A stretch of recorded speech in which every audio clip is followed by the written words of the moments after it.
주님께서 여러분과 함께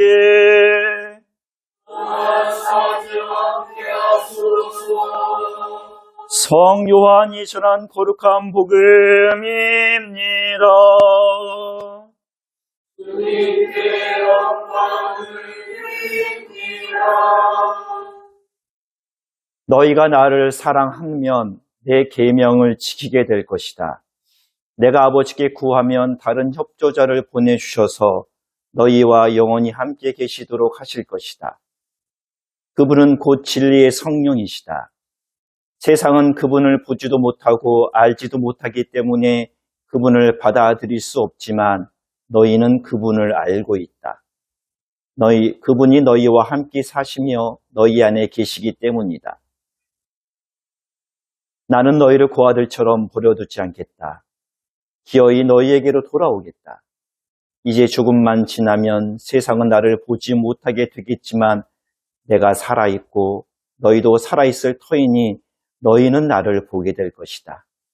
그날이 오면 너희는 내가 아버지 안에 있다는 것과 너희가 내 안에 있고 내가 너희 안에 있다는 것을 깨닫게 될 것이다. 내 계명을 받아들이고 지키는 사람이 바로 나를 사랑하는 사람이다. 나를 사랑하는 사람은 내 아버지에게 사랑을 받을 것이다. 나도 또한 그를 사랑하고 그에게 나를 나타내 보이겠다. 주님의 말씀입니다. 그리스도를 찬미합니다. 우리를 향하여 웃음꽃 피게 하시는 성부와 성자와 성령의 이름으로 말씀드립니다.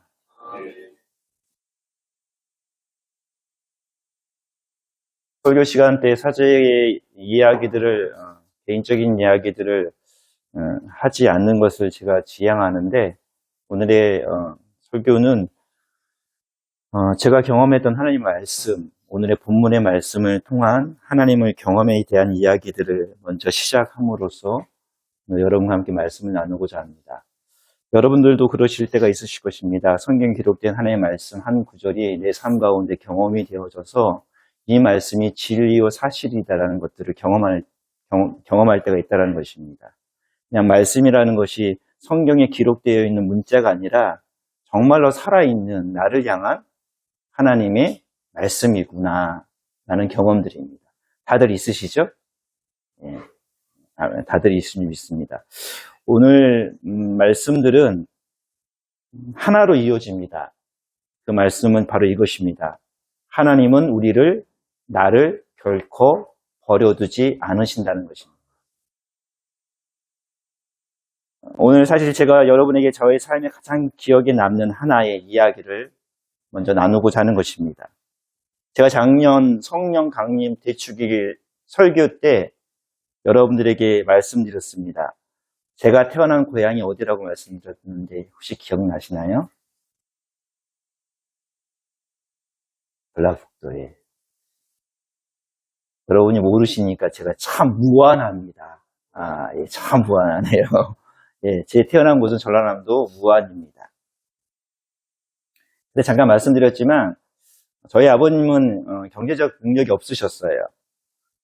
그래서 어머니께서 오일 시장을 돌아다니시면서 잡곡을 파셨습니다. 그래서 제가 지금 기억하기에 저희 어머니 머리 위에는 늘 많은 보따리가 있으셨어요. 아침에 새벽에 전 나가는 모습은 별로 본 기억이 없어요. 전 자고 있었을 거니까 아마요. 저녁쯤이면 어머니는 남은 잡곡을 머리 위고 돌아오신 기억들이 많습니다. 아버님의 경제활동이 안 됐기 때문에 어머니께서는 늘 가게 경제를 책임지셨습니다. 밥상이 흔들릴 때가 많았고요. 흔들리다가 결국은 밥상이 뒤집어집니다. 그것이 일상이었습니다. 그러다 보니까 잠자리도 일정하지가 않습니다. 늘 오늘 밤은 어디서 자야 하는가라는 그런 고민들이 있었습니다. 어떤 날에는 친척집에서 자기도 하고요. 어떤 날은 이웃집에서 자기도 했습니다. 비가 오거나 추운 날이면 그 적막감과 고독감을 지금도 잊지 못합니다. 환하게 불 켜진 옆집에서 들려오는 웃음소리를 들으며 저와 어머니 그리고 형제들은 비닐하우스에서 바라본 하늘의 별들이 왜 그렇게도 밝고 빛나는지 우리가 처한 처지와는 정반대이기도 했습니다. 어린 저의 마음속에는 늘 이런 질문이 있었습니다. 나는 앞으로 어떻게 될까? 우리 가족은 정말 괜찮아질 수 있는 건가? 그 어린 마음은 어찌 보면 이미 고아였습니다. 분명히 부모는 곁에 있지만 보호받지 못한다는 두려움이 있었습니다. 언젠가는 우리 가족이 뿔뿔이 흩어지겠구나. 불안 속에 살아가는 상황이었습니다. 제 기억으로는 초등학교 2학년 때, 국민학교 2학년 때였던 것 같습니다. 그날은 참 눈부시게 아름다운 햇살이 가득한 봄날이었습니다. 봄바람이 살랑살랑 불어오는 따스한 날이었습니다. 아버지를 피해서 저와 형, 누나를 어머니께서 야산으로 부르셨습니다. 집 뒤에 있는 뒷동산으로. 그날에 저는 저희 어머니의 눈빛을 지금도 선명히 기억합니다. 결심에 차 있었고 슬픔에 차 있던 눈빛이었습니다. 그리고 한참 동안 말씀을 안 하시다가 이렇게 말씀하셨습니다. 이곳에서 너희를 더 이상 먹여 살릴 길이 없어. 엄마는 오늘 밤에 막차를 타고 서울로 올라가겠다. 드라마의 한 장면 같죠? 제가 지어낸 얘기가 아니라 저의 이야기입니다. 그리고 어머니께서는 제 손을 꼭 붙잡고 제가 막내였기 때문에 가장 어렸기 때문에 이렇게 말씀하셨습니다. 엄마는 너를 고아처럼 버려두지 않을 거야. 반드시 다시 너를 데리러 올 거야. 이때 저희 어머니가 신앙생활을 하지는 않으셨거든요. 신앙생활 교회 가신다고 아버님한테 호되게 혼나는 적도 많으셨습니다.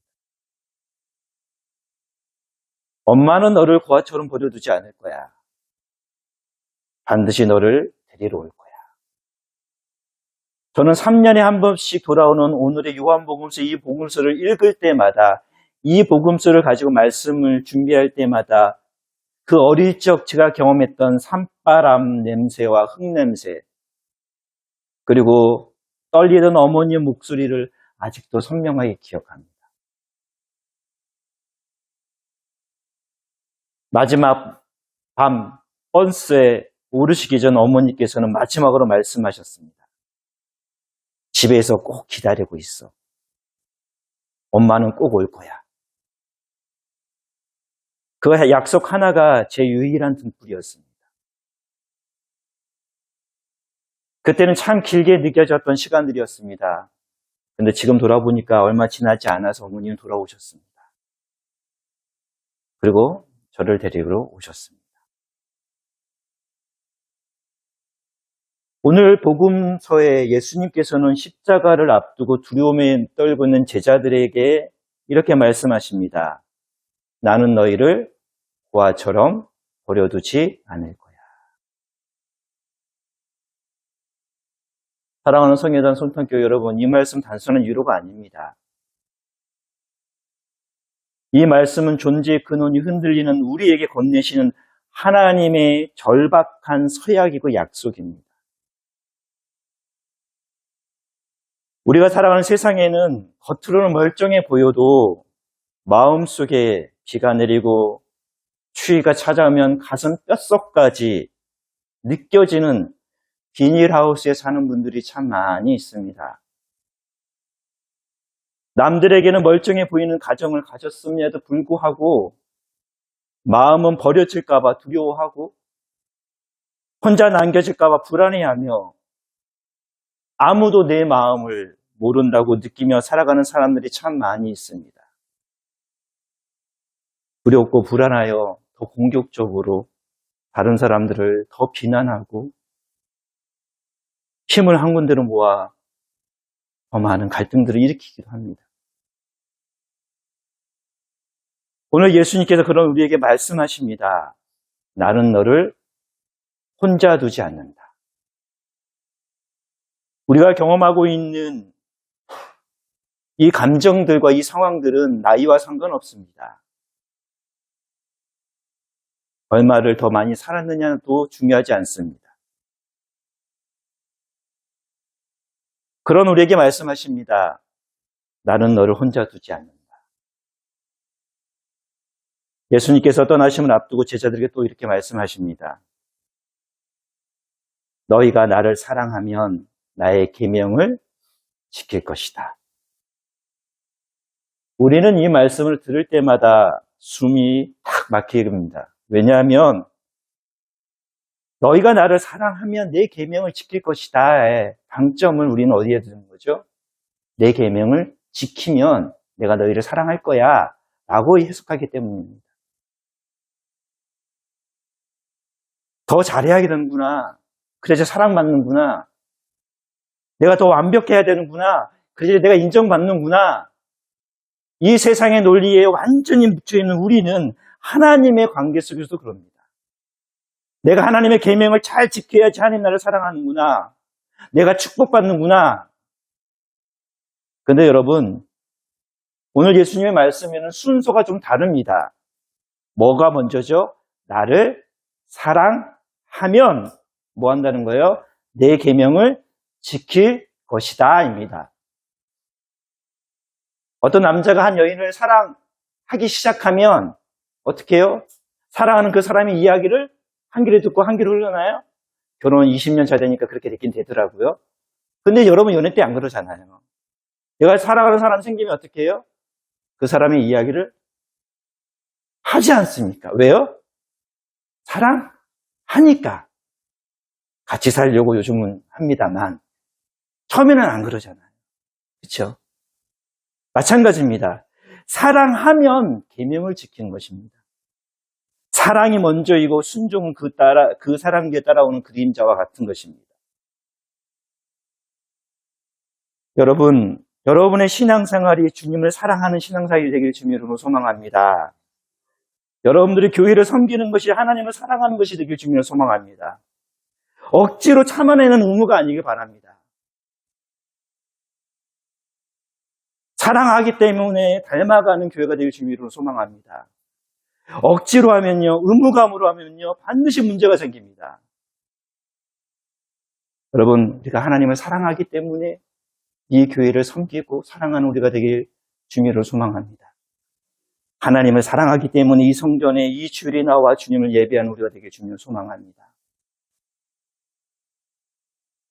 저는 어머니를 믿었기에 기다릴 수 있었습니다. 어머니를 사랑했기에 집에서 기다리고 있으라는 말을 명령이 아니라 희망이 되었던 말로 받아들였습니다. 신앙생활은 율법이라는 감옥에 갇히는 것이 절대로 아닙니다.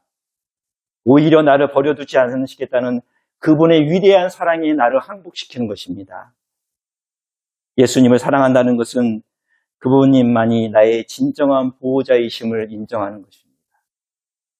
여러분 예수님 사랑하십니까? 그러면 예수님이 여러분의 보호자가 되어주실 것입니다.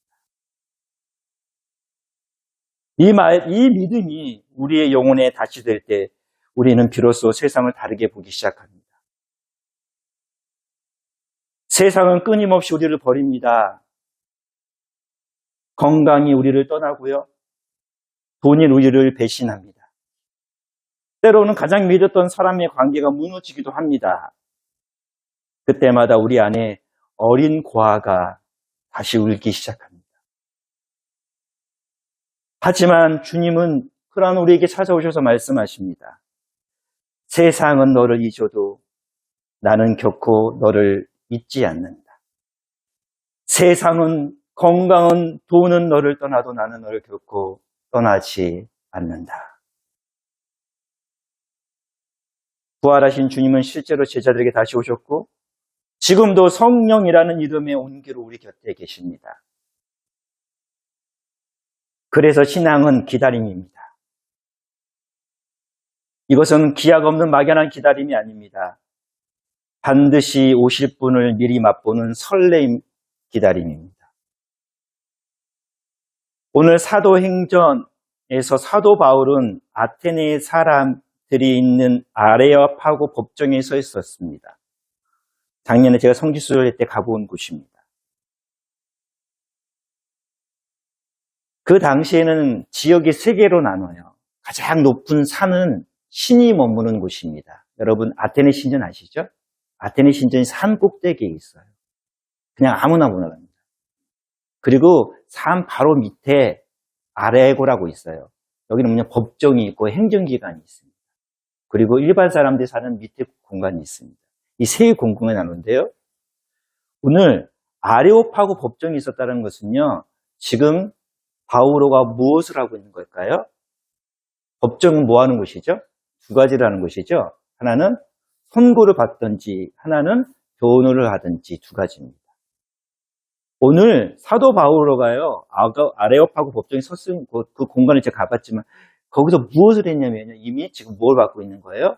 사형 선고 직전에 예수에 대하여 복음에 대하여 증거하고 있는 것입니다. 그러면서 자신이 아테네를 떠나 아테네를 돌아봤더니 이름 모를 신들, 알지 못한 신의 제단까지 만들어 두었다고 표현합니다. 아테네 신전에 있고요. 그 앞에 작은 돌 동산이 있는데 그 중간의 길이 여러분 우리 앉아있는 이 의자 길이만큼이에요. 그 길로 많은 사람들이 올라와서요. 아테네 신전을 향합니다. 파르페논과 아그르테논 신전을 향하여요. 거기 아크로폴스 언덕이 바로 앞에 있습니다. 이 길 사이에. 거기에서 사도 바오로가 계속 복음을 전하였던 거예요. 오늘 이야기처럼 이런 이야기입니다. 여러분이 알지 못하는 신에게 절하고 있지만 우리가 그분 안에서 우리라는 존재는 그분 안에서 살고 있는 존재이며 움직이는 존재입니다라고 복음을 전하는 거예요. 얼마나 처참했을까요? 얼마나 사람들이 조롱이 했을까요? 근데 여러분 한번 생각해 보십시오. 수많은 사람들, 아테네 신전을 향한 것은 그 수많은 사람들 앞에서 남루한 옷을 입고 너무 잡잡하고 키도 작아요. 바오로는요. 키 크지도 않습니다. 그가 산등성이 위에서 이렇게 얘기합니다. 우리 안에 살고 있는 분, 여러분이 알지 못하는 그 신이 바로 주님이십니다. 라고 하는 것입니다. 그분은 우리 안에 살아있고 우리와 함께 있다고 말합니다. 이 말은 우리는 버려진 존재가 아니라 우리는 우연히 세상에 던져진 존재가 아니라 하나님 안에서 숨쉬고 하나님 함께 살고 있고 하나님에게 존재하는 사람들이라는 표현입니다. 그렇기 때문에 신앙은 종교적 의무가 아닙니다. 신앙이라는 것은 하나님과 함께 숨쉬는 것입니다. 신앙이라는 것은 하나님과 함께 살아가는 것입니다. 신앙이라는 것은 하나님과 함께 존재하는 것입니다. 혹여나 여기 계신 분들 중에 종교적 의무 때문에 신앙생활하고 계신 분들이 있다면 오늘 사도 바오로가 전하는 이 메시지를 들으십시오. 나를 하게 하시는 사랑으로 돌아가야 합니다. 그런데 여러분, 하나님을 믿는다고 해서 삶의 고난이 사라집니까? 오늘 베드로 전서에서 사도 베드로는 고난받는 신자들이 이렇게 말합니다. 선을 행하다가 고난받는 것이 하나님의 뜻이라면 악을 행하다 고난받는 것보다는 뭐하다? 낫다. 여러분, 악을 행하다 고난은 당연히 받아야 돼요. 그건 당연한 겁니다. 그런데요, 또 고난을 받는데요. 어떨 때요? 하나님의 일, 선을 행하다가 고난도 받는답니다. 여러분, 우리가 세상에서 살아가면서 받는 고난 두 가지입니다. 하나는 뭐예요? 우리 일상생활에서 악을 행해서 받는 고난이에요. 넘어졌다 다치는 거 그런 거 비슷하겠죠. 또 하나는 뭐예요? 선을 행하다 받는 고난이 있다는 거예요. 여러분, 우리의 삶 가운데는 어떤 고난이 더 많으십니까?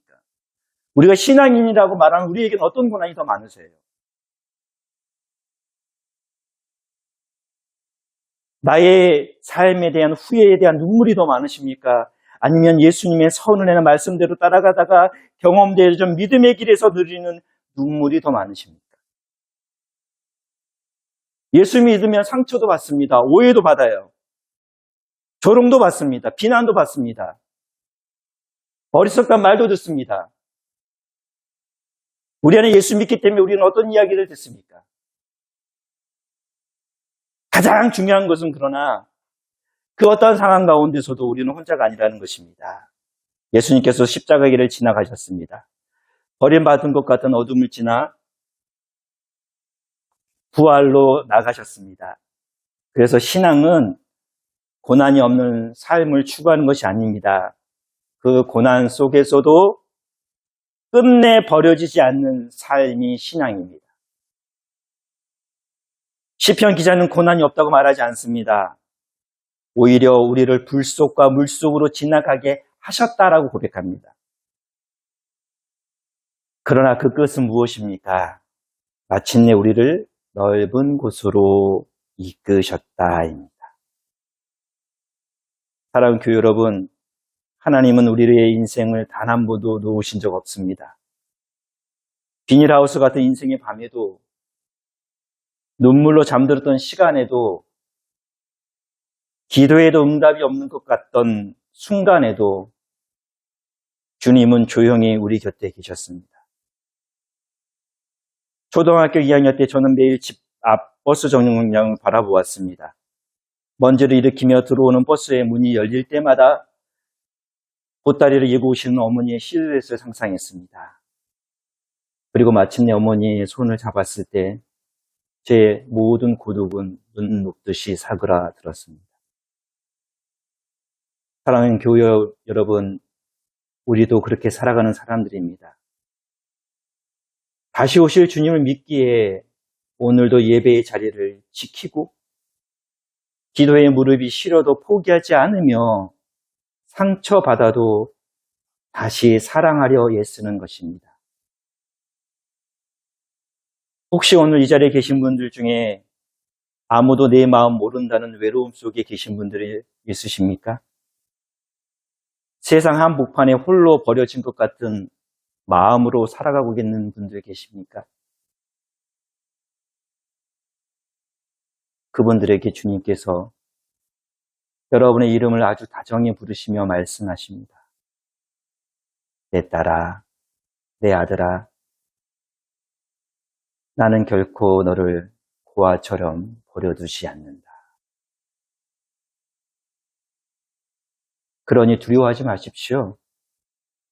우리를 창조하신 하나님께서, 십자가를 지신다하신 예수님께서, 지금 우리 안에 살아 역사하시는 성령께서 끝까지 우리를 붙드실 것입니다. 반드시 다시 오시는 주님께서, 아니 이미 여러분 곁에 와 계신 주님께서 여러분의 눈물을 닦아주실 것입니다. 오늘 여러분의 삶을 붙드는 가장 큰 힘이 되기를 주님의 이름으로 간절히 소망합니다. 잠시 여러분에게 질문해 보십시오. 여러분의 삶의 형편에 마치 고아처럼 느껴질 만큼 외롭고 불안할 때 여러분을 지탱해 준 하나님의 말씀은 무엇이었습니까?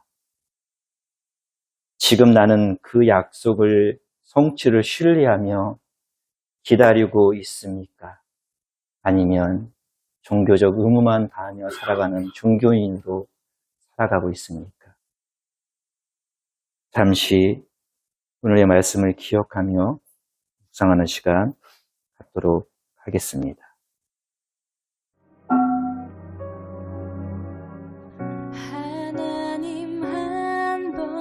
나를 실망시킨 적 없으시고 언제나 공평과 은혜로 나를 지키셨네. 오 신실하신 주,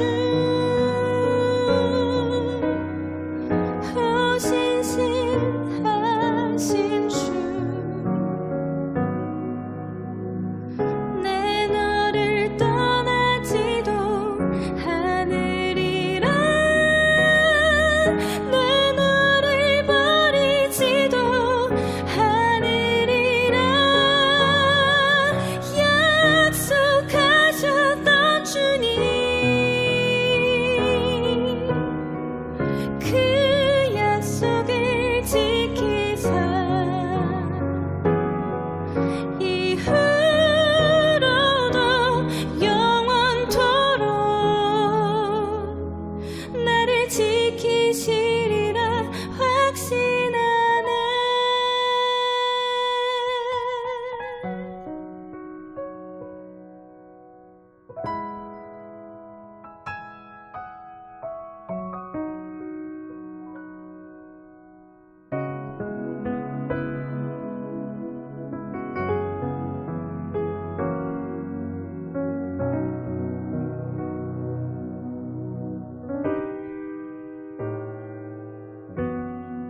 지나온 모든 세월들 돌아보아도